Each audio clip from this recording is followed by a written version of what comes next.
കണ്ണും കണ്ണും കാത്തിരുന്നു മണ്ണിലൊരു പൈതലിനായി കാതോടു കാതോരം കേട്ടിരുന്നു ദൈവപുത്രൻ ഇറക്കുമെന്ന് കണ്ണും കണ്ണും കണ്ണും കണ്ണും കാത്തിരുന്നു മണ്ണിലൊരു പൈതലിനായി കാതോടു കാതോരം കേട്ടിരുന്നു ദൈവപുത്രൻ ഇറക്കുമെന്ന്.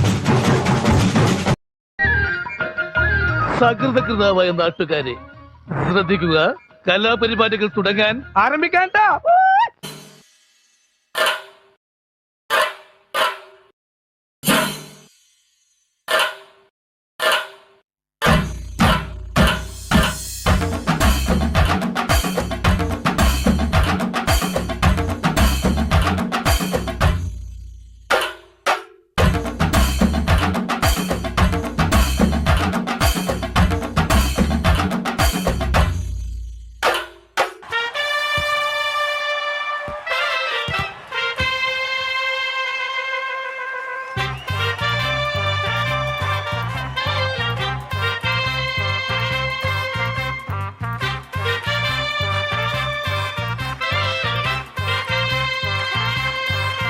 ഗബ്രിയേലിന്റെ ദർശന സാവല്യമായി സർവ